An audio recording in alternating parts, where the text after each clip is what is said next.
Chapter 1, Section 3, Introduction to Vectors. In this video, I provide you with a brief overview of our critical concepts of linear algebra, vectors. First, what is a vector? Simply put, a vector is a quantity with both magnitude and direction. A vector can be thought of as an arrow pointing in a particular direction in space. The length of the arrow represents the magnitude of the vector, and the direction of the arrow represents the direction of the vector. We often illustrate vectors in two-dimensional or three-dimensional space, but in practice, they can exist in any number of dimensions. Vectors are represented as a set of numbers, each corresponding to an element of a vector along a particular dimension. For example, a vector in two dimensions is written as 2, 3, indicating that it extends 2 units along the x-axis and 3 units along the y-axis. A vector in 3 dimensions can be written as 1, 2, 3, indicating that it extends 1 unit along the x-axis, 2 units along the y-axis, and 3 units along the z-axis. Data science often deals with high-dimensional spaces of more than 4 dimensions, and vectors in these spaces may have many components. A vector is a collection of ordered numbers. Each number in a vector is called an element or component of the vector. For example, suppose we have a vector v equal 2, 3. In this case, 2 and 3 are the elements or components of the vector. Similarly, given a vector u equals 1, 4, 5, then 1, 4, and 5 are the elements or components of the vector. Next, let's discuss the different types of vectors, row vectors and column vectors. When we represent a vector as a set of numbers, we usually describe those numbers in a particular order, and that order has meaning. For example, the vector 2, 3 is not the same as the vector 3, 2. Furthermore, writing these numbers can be arranged in two ways. When the numbers are arranged in a horizontal row, this is called a row vector. For example, if there is a vector with components 1, 2, and 3 in three-dimensional space, the row vector would be written in this way. On the other hand, if the numbers are written vertically, this is called a column vector. In many cases, when we talk about vectors, we usually refer to column vectors. This convention is standard in data science. However, there are operations in linear algebra that are defined differently for row and column vectors, so you should know both types. Next, let's look at some basic operations with vectors. They are addition, subtraction, and scalar multiplication. First, let's start with vector addition. When we add two vectors, we add the corresponding elements. For example, suppose we have two vectors, a and b. To add these two vectors together, add up each vector's corresponding elements. Subtracting vectors is similar. Subtract the corresponding elements of the second vector from the first vector. Next, let's discuss scalar multiplication.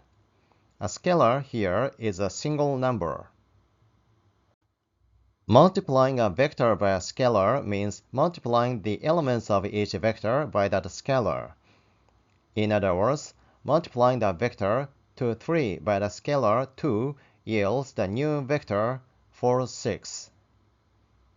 The important things to note about the above is that each operation is performed separately on each pair of corresponding elements of the vectors. Next, let's try to visualize vector operations. Let's focus on two dimensions for simplicity. Adding two vectors is like placing the second vector's start point at the first vector's endpoint, and drawing a new vector from the first vector's start point to the second vector's endpoint. It is sometimes called the head-to-tail method. Now, let's look at the vector subtraction. Vector subtraction, geometrically, reverses the second vector's direction and adds it to the first vector. Geometrically, scalar multiplication means that the length of the arrow is extended or contracted by the magnitude of the scalar value, without changing the direction of the vector. For example, multiplying the vector 2, 3 by a scalar 2 yields the vector 4, 6.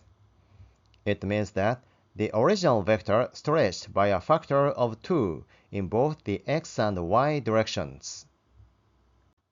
Multiplying a vector 2, 3 by a scalar smaller than 1, say 0.5, yields a new vector 1, 1.5, which means that the original vector shrunk by a factor of 0.5 in both the x and y directions. Multiplying a vector by a negative scalar reverses the direction of the vector. If we multiply this vector by a scalar of -1, we get a new vector, -v, -2, -3. This new vector has the same magnitude as the original vector, but is oriented in the opposite direction. We apply these geometric meanings to higher dimensional vectors as well. All vectors have two basic properties, magnitude and direction. The magnitude of a vector, also called length or norm, is a measure of the length of the vector. For a two-dimensional vector, xy, the magnitude of a vector is calculated as the square root of the sum of the squares of its components. This calculation is an application of the Pythagorean theorem. The magnitude of a vector is denoted by a double bar around it.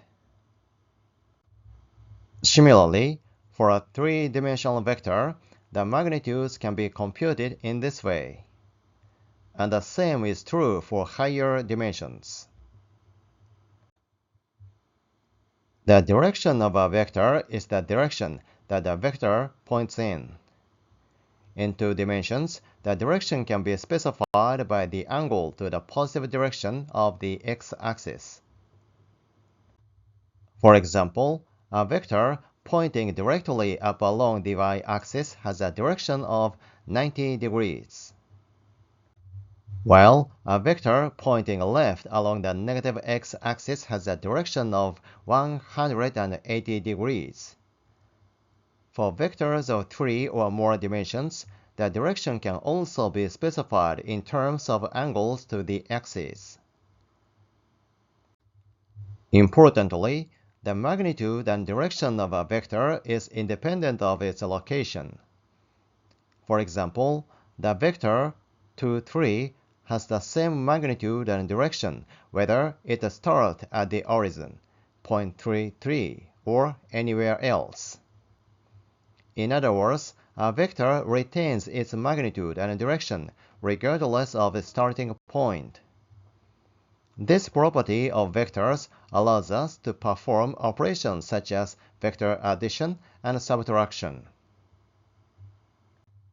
Now, let's move on to a more advanced vector operation, dot product. The dot product is also known as a scalar product. This operation converts two vectors into a scalar, or single number. The dot product of two vectors is computed by multiplying the corresponding elements and adding their products. In the case of two-dimensional vectors, given vectors A equals A1, A2, and B equals B1, B2, the dot product of A and B is computed as A1 by B1 plus A2 by B2. In three dimensions, the dot product of vectors A equals A1, A2, A3, and B equals B1, B2, B3 is A1 by B1 plus A2 by B2 plus A3 by B3. Let's look at a specific example. Let's compute the dot product of these two vectors, A and B, based on the formula. Multiplying each element together and summing them, the dot product is 11. By calculating the dot product, each element in a vector is multiplied, and we obtain a scalar value. Now, let's consider the geometric meaning of the dot product. The dot product of two vectors measures how far one vector extends in the direction of the other vector. When the dot product is positive, the two vectors point in the same direction. That is, the vectors are acute, meaning that the angle between the vectors is smaller than 90 degrees. When the dot product is negative, the two vectors point in opposite direction. That is, the vectors are obtuse, meaning that the angle between the vectors is greater than 90 degrees. When the dot product is 0, the vectors are orthogonal. That is, the angle between the vectors is 90 degrees. Another way to compute the dot products makes the geometric meaning of the dot product easier to understand. The dot product of two vectors, A and B, can also be computed as the product of the magnitudes of A and B and a cosine of the angle between them. This equation clearly shows that the dot product is a measure of how far one vector extends in the direction of the other vector. Double bar A and double bar B are the magnitudes of A and B, so its product is always positive. So, when the theta, the angle between A and B, is smaller than 90 degrees, the cosine theta is positive, and thus the dot product is positive. When the theta is greater than 90 degrees, the cosine theta is negative, so the dot product is negative.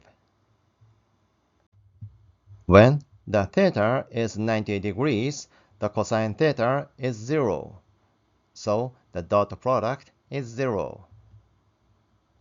So, the dot product also gives us a measure of how the vectors point with respect to each other.